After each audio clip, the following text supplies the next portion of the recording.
Yung video ko, no, hindi pa yan tapos. Ayan, photo video. Magluluto muna tayo ng green chili con carne. Wala ko po yun. Green chili con carne, guys.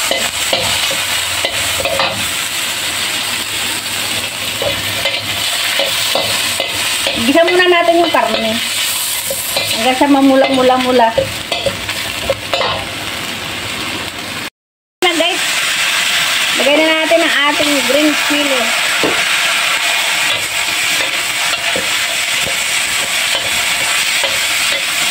Green chili kung karne. Lagyan natin ng paminta. Konting asin. Konting tubig. Ayan. Kailangan natin maluto yung konting tubig. Diba? Bilis lang, no?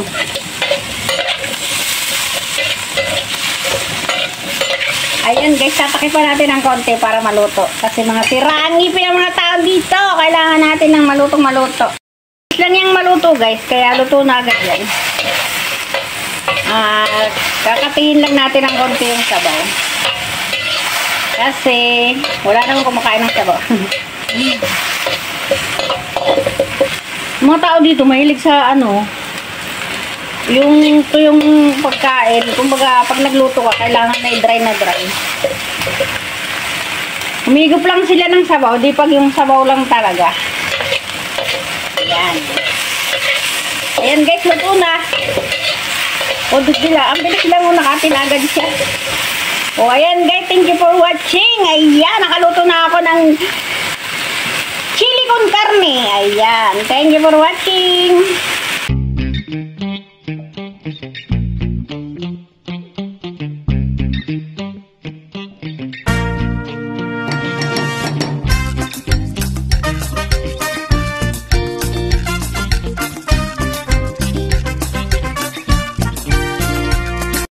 Ito na guys yung part 2 ng aking pagluluto. Ayan na, i-upload ko na sa pang-premiere yung unang ginawa ko. Yung niluto. Ito kanina, pinakita ko kasi ito kanina habang piniprepare ko. So ito yung part 2. Ito na yung minarinate ko na karne. Lulutuin kong minudo. Ang laki ng hiwa oh. Tapos ito hindi ko pa nahihiwa guys. Ayun. Patatas, saka carrot, saka yung ano, sili. Kaya habang pinapalambot ko yan, hiwain ko. Ayan, nakaready na din ang isda. At ito, nakaready na din yan, hihiwain ko pa rin yan, guys. Nakulo na. Pampaligo yan ang alaga ko, sad. O, ayan. Gawang gawa ni Inday. Masarap yan, guys, kasi minarinate ko yan. Pero lalaki talaga ng hiwa ng karne ko.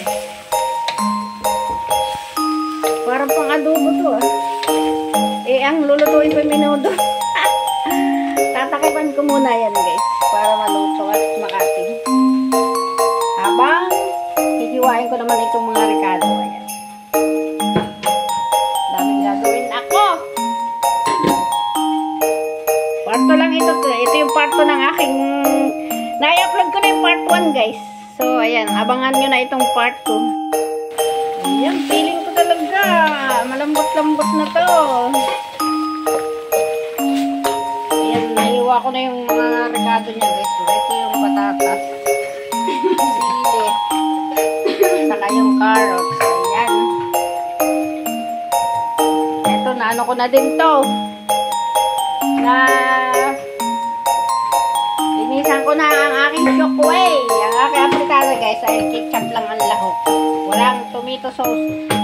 Ketchup lang. Walang iba eh.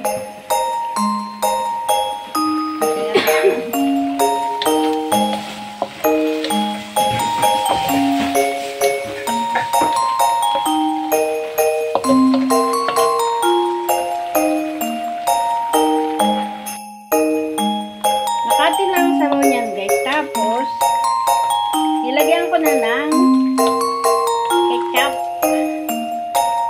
Pero parang ano, malabo.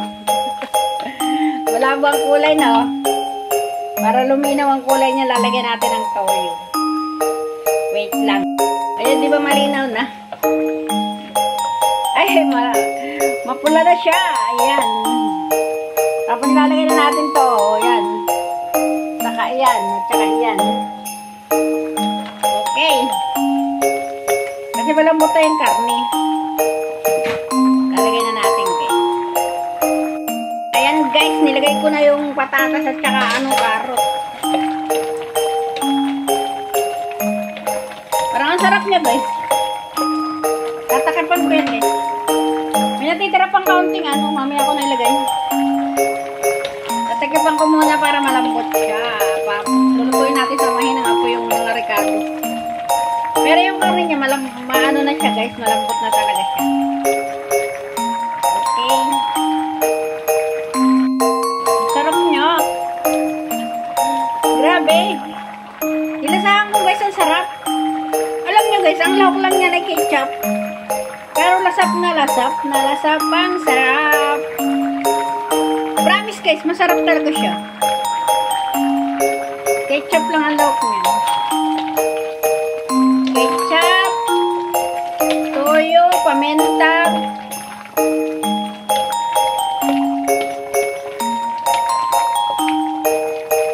saka sugar. Nilagyan ko sugar na konti, pampasarap.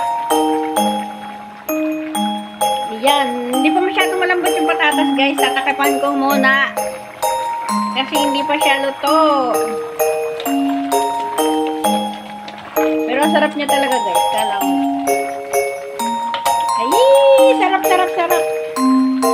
Takipan ko muna, guys. Ayan na ang finished product ng ating apritadang baboy. Ayan. Sarap. Masarap niya, guys. Masarap ikinis sa kanin. Diba? Sarap talaga. Yan, pwede na ahonin ko na kasi, guys, malambot na yung patatas niya tsaka carrots. Tapos yung lasa niya talaga, guys, ay sobrang sarap. Lasap na lasap mo talaga yung apritada. O, diba? Ayan. Nakagawa na naman ako ng isang lutong masarap. Simple lang yan, guys, kasi nga walang ibang ricado yan. Kung sa atin sa Pilipinas yan, ako ang dami ricado niyan, guys. Eh dito sa Taiwan, alam mo na si amo, kuripot, basta makapagluto ka lang ng ulam kahit na anong ricado. So ayan, nililipat ko na yan dito. Patayin ko na, guys. Ayan na, guys, ang dami kong naluto. Tingnan mo naman, punong-puno isang kaserula. Tapos ito lang yung pang ngayong gabi. Sineparate ko na yung para ngayong gabi. Ayan, diba? Ang galing-galing naman. Talaga, sarap. Ayan. Pai chai. Inuna ko, guys, yung ulo. Ayan, yung puno. Kasi, para hindi matigas. Tapos, ito na yung panghuli. Ang dahon. Dito ka lang sa Taiwan na pag nagluto talaga ng gulay, walang lasa. Asin lang, guys, ang lahok niyan. No other than only asin. Asinan ko na pala yan, guys. Kaya tatakipan ko muna para maluto siya ng lutong-luto pa. Ayan. Maluluto ng ating pai chai. Alam mo, guys, sira kasi yung ngipin ko. Tapos yung kay tandang dalagang ngipin sira din. Kaya ang ginagawa ko, niluluto ko ng lutong-luto yung gulay. Actually, dapat ito hapok-hapok lang. Ang hirap kaya magmuya-nguya. Kaya pinili ko na lang na maging malambot yung gulay kaysa. Pero alam nyo, guys, ginugupit ko pa yan. Oo, ginugupit ko pa talaga. Ayan, pwede na siyang ahonin, guys. Pwede na kaya. So, take note, guys, hindi isasama sa pagkain ng sabaw niyan. Talagang gulay lang ang kukunin ko dyan sa sabaw na ito. Tapos yan, guys. Kasi wala naman lahok yan, eh. Asin lang, as in asin.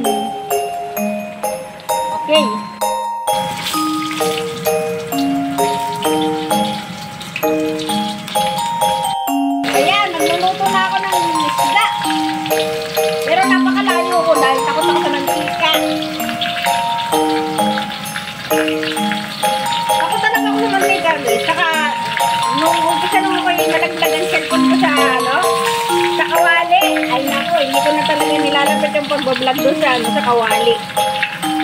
Muntik na yung cellphone ko. Ay! Kaya babalik ka rin ko na yan, guys. Ayan, luto na siya. Pwede nang ahonin. Naluto talaga siya, oh. Malayo talaga ako sa, sa kawali. Kaya ligtas ako, guys. Balik ka rin natin. May puti-puti pala konti. Alam mo, ganda ng kawali ko, guys. Bagong-bago kasi ang kawali ko niya. Kaya, tuwan-tuwa ako dyan sa kawali ko niya. Ayan, tapos na, guys. Luto na ako yung na. Ayan, at dito na nagtatapos ang aking pagluluto. Guys, ayan yung isda. Nilagay ko sa paper towel. Ayan. Ang dami ko nilutong karne, no? Ayan, oh. Ito, para na yung gabi lang. Tapos ito yung gulay. Ang dami. Ang aming brown rice ay mayroong puting rice sa tabi. Sa akin lang yung puting rice. Parang type kong kumain ng puting rice. At alam nyo guys, kaya may extra akong lutong pagkain dito. Ayan, oh. Ininit-init ko lang yan kasi ito galing sa simbahan. Saka yan, galing yan sa simbahan. Ayan. At syempre, ayan, oh. Ang shokway. Oh, shokway. Sarap. O, diba? Ang shokway okra. Ayan. Thank you for watching, guys. Tingnan mo naman kung gaano kasarap ang aking mga nilutong pagkain. Ayan. Thank you talaga for watching. Sana nagustuhan nyo. Namiss ko talaga yung pagluluto, guys. Ilang araw na ako hindi nagluluto. Kaya, ayan. Bye, everyone!